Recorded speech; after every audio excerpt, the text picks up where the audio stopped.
오늘도 이제 무사히 일을 끝나고 집으로 돌아왔습니다. 네, 이제 오늘은 이제 저희 주차장에서 잠깐 동안 어, 제가 이제 결혼해서 꿀맛 같은 신혼 생활과 또 거기서 2년 살고 이제 새 집을 장만해 가지고 이제 아파트 조그만 아파트에 이제 입주하는 과정을 이야기해 볼까 합니다. 이제 뭐 그때 집사람을 뭐 그때 뭐 이제 어떻게 이사촌 동생이 소개를 해줘 가지고 이제 아주 우여곡절 끝에 이제 결혼을 하게 된 것 같아요. 그래서 이제 신혼 살림을 성수동 그 한강 뚝이 있는데 거기 이제 그 일반 주택에 이제 2층 집 주인집 거실 옆에 방을 이제 얻어가지고 이제 신혼 생활을 시작했거든요. 근데 이제 주인집 옆집 그 거실 옆이라서 좀 많이 불편했습니다. 사실은 애기를 울릴 수도 없고 굉장히 그런 점이 있었어요. 어, 그래서 이제 거기서 이제 생활하는데 집사람이 그때는 이제 뭐 직장을 다녔었어요. 저쪽에 영등포 쪽으로. 거리가 상당히 멀었죠. 성수동에서 영등포 거리가 버스 두 번 정도 갈아타야 되거든요. 그 거리를 어, 우리 저희는 이제 결혼하자마자 애가 들어섰어요. 그래가지고 그 배가 부른데도 거의 임시 8개월까지도 직장을 다녔습니다. 그때 뭐 부지런히 벌어야 되니까 어쩔 수 없이 이제 집사람이 그때 한 8개월 그냥 배가 남산만 해가지고 직장을 다녔죠. 그러면서도 이제 집사람이 그때는 제가 첫 차가 4시 반 차인데 벌써 3시면 일어나야 돼요. 그러면 우리 집사람이 3시에 일어나요. 그래가지고 그때 이제 그 당근을 사다가 뭐 그때는 믹서기가 없었어요. 그래가지고 이제 강판에다 이제 갈고 또 이제 사과를 강판에다 갈아서 이렇게 그 벼보자기에다 꽉 짜가지고 이제 그 즙만 저한테 한 컵씩 이렇게 주고 그랬거든요. 또 그 우리 집사람이 그 유부초밥을 이렇게 잘해요. 그럼 그걸 이제 유부초밥을 만들어서 그 도시락에 좀 싸줘요. 출출할 때 먹으라고 일하다가 이제 출출하면 먹으라고.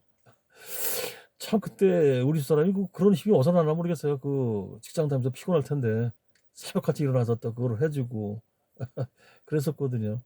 하여튼 뭐 그때 뭐 가난하게 살았지만은 그래도 참 행복했던 것 같아요. 거기서 약 한 2년 살았거든요.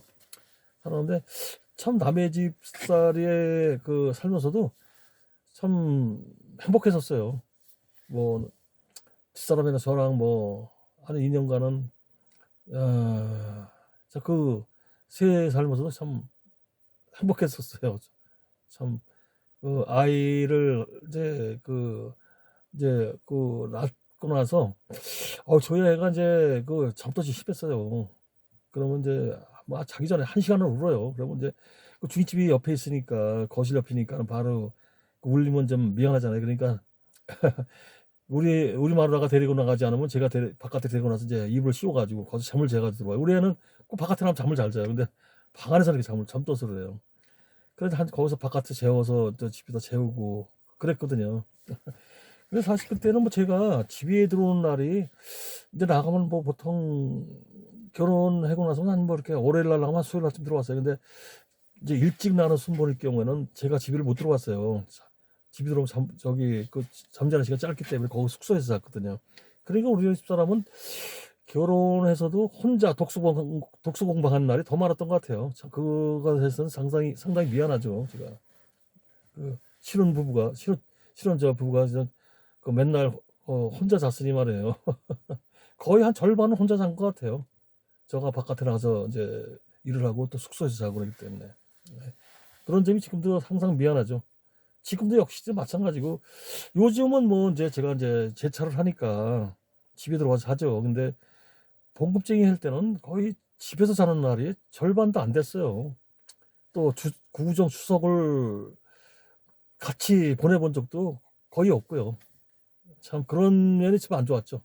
시내버스 같은 경우는 추석이 구정이고 빠질 수가 없어요. 제 차 그 맞교대해서 사람은 교대를 해줘야 되기 때문에 참 그게 상당히 저는 그때 안 좋았었어요. 그래서 이래저래 해서 제가 하여튼 88년도 95년까지 버스를 하다 이제 너무 이제 한계를 느끼고 그래서 이제 때려치고 이제 택시를 왔거든요. 이제 그래서 이제 또 그때 그 IMF 그 만나서 또 어려움도 있었죠. 상당히 어려움도 많았었는데 또 우리 사람이 살림을 그렇게 잘해주더라고요. 짭짤하게 잘해주고 그러니까 또 어떻게 잘 넘어왔어요. 그, 그런 과정에서 이제 저희가 이제 저쪽에서 이제 2년을 딱 살고 와서 이제 그 11평짜리 집을 샀었거든요. 그런데 집이 그 11평짜리도 우리 쪽반 집에 살다가 세 방에 살다가 여기 오니까 대역을 말하더라고요. 집이 진짜 솔직히 아니라 뭐 지금 생각해보면 좁아서 못 살 것 같은데 그때는 그게 무지 넓더라고요, 진짜로.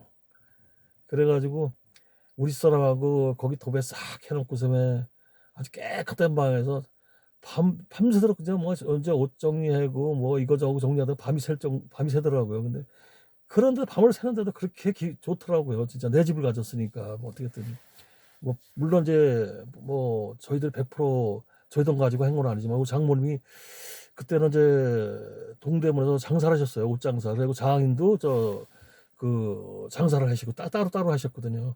장인은 상인회장을 했었어요. 장인은 또 거기서 또 상인 상대로 돈놀이도 하고 또 구제 옷을 또 유통도 하고 그랬어요. 거기서 동네로다 유통도 하고 그랬었습니다. 그러니까 그때 우리 처갓집은 현찰이 많이 돌았죠. 그러니까 이제 저희들을 그때 현찰을 좀 이렇게 돈을 좀 융통해 준 거죠. 그래서 어렵게 그렇게 집을 장만했어요. 그래도 거기서 사는데 참 좋더라고요. 애를 마음대로 울려두고요. 뭐 그때 애가 이제 막 나이로 2살 때 온 거죠. 뭐 애를 울려도 내 집이니까 미안한 게 없잖아요. 누가 뭐 옆집에서 들리지도 않고 이제 아파트 같은 경우는 이제 벽이 두껍기 때문에 이렇게 울려도 크게 들리지는 않거든요. 집이 5층 집이었는데 아주 집은 허름했어요. 그게 뭐 지금 생각해보면 거의 이제 재건축 단계에 들어서는 아파트였어요. 근데 재건축이 된다 그래가지고 저희들은 좀 비싸게 샀죠, 그거를 다른 아파트에 비해서. 금방 될 것 같았었는데 그 아파트가 겨우 재건축되는데 한 10년 정도 걸리더라고요.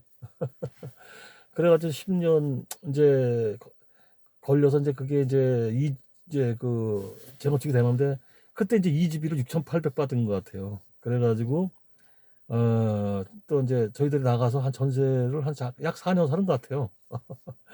근데 거기는 14동짜리 아파트를 갔었죠, 거기. 예. 그렇다 참 거기 살 때가 참 저희들이 운이 참 좋았던 것 같아요. 거기 살 때는 돈이 전혀 새질 않고 돈이 이렇게 들어오는 그런 집이었었나 봐, 그 집이요. 그 터가. 예. 그렇게 그 집에 살면서는 참 좋은 일이 좀 많았었어요. 그 집을 한 2년 계약하고 들어갔는데 1년 됐는데 주인이 팔아야 되겠다더라고요. 좀 사정을 해요. 그래서 이사비용을 100만 원 드릴 테니까 좀 이사 좀 해달라고 통사정을 하더라고요. 그래서 저는 마음이 약하니까 알겠다고 그래도. 그래서 우리 사람한테 그 얘기를 했더니 난리가 났어요. 지금 아직 계약 기간 1년 남았는데 뭔 소리를 했냐고. 그러니 뭐 그 집 사정이 그렇게 어려운데 어떻게 해요.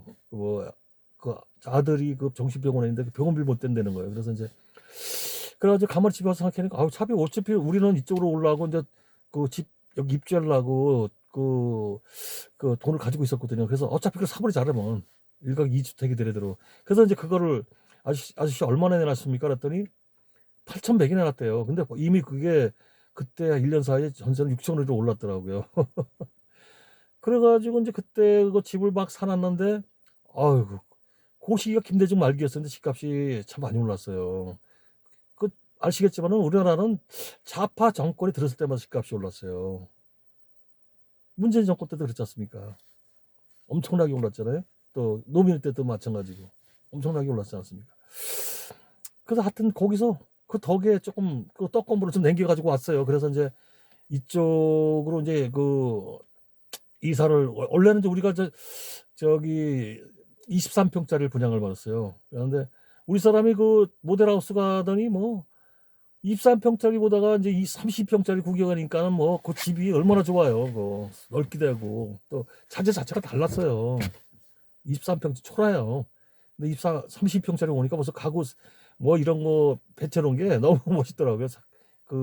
색깔도 다르고. 그래가지고 우리 사람이 거기서 그러는 거예요. 아, 나 이런 집에서 한번 살았으면 소원했겠다고 그러는 거예요. 그래서 저도 마음 찡하더라고요. 저 집사람 그런 집에 한번 살고 싶다는데 그 집에 와서 이제 고민을 한 거죠. 그래서 돈을 좀 만들어 보자 어떻게. 그래 보니까 이제 어차피 뭐 저기서 조금 남겨고 있으니까 조금만 보태면 되겠더라고. 그래서 이제 알아본 거죠. 아파트 알아보니까는 우리 단지에 30평짜리가 나온 게 몇 개 있어요. 그래서 이제 그 남양짜리를 한번 보고 동양짜리를 보는데 남양짜리는 4층인 거예요. 근데 동양짜리는 22층이고. 그래서 우리 사람이 어디서 물어봤는데 그냥 남양 4층보다는 높은 데로 사는 게 더 낫다 그러더라고요. 그래서 22층으로 간 거예요. 그래서 지금 이제 그 집을 이제 어떻게 사게 됐죠. 그렇게 해가지고 융자 조금 끼 걸잖아. 저희들 샀어요.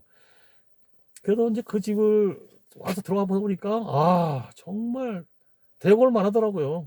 진짜 우리 집이 거실이 좀 크게 나왔어요. 다른 아파트에 비해서 한 1m 정도 더 크게 나왔죠. 저희 아파트가. 우리 집 보면 우리 집 보고 한 35평 정도 되냐고 물어봐요. 사람들이요. 그 베란다가 넓게 나왔기 때문에 집이 커 보이죠. 근데 그 집 턴 사람들은 엄청 커요. 방을 튼 사람, 그 거실 튼 사람인데 저희는 거실은 안 텄어요. 그 춥고 그렇게 할까 봐서. 근데 사실 그 턴 사람들은 좀 춥다라더라고요. 그게 바로 아무래도 이중창이라도 춥죠. 그게. 하여튼 이 집에 와서 뭐 걔도 그냥 지금까지 아무 일 없이 이렇게 살고 있으니까 참 좋죠. 저희 집이 이 터에서만 그러니까 90년도에 이사 와서 여지껏 사니까 말입니다. 제2의 고향이에요, 이 집이. 예. 하여튼 오늘 뭐 제가 좀 그 말을 잘 못하고 그래서 참 죄송합니다. 하여튼 오늘도 잠들 편히들 주무시고 또 다음에는 또 다른 이야기로 여러분과 만나 뵙겠습니다. 시청자 여러분 편안한 밤 되세요. 네.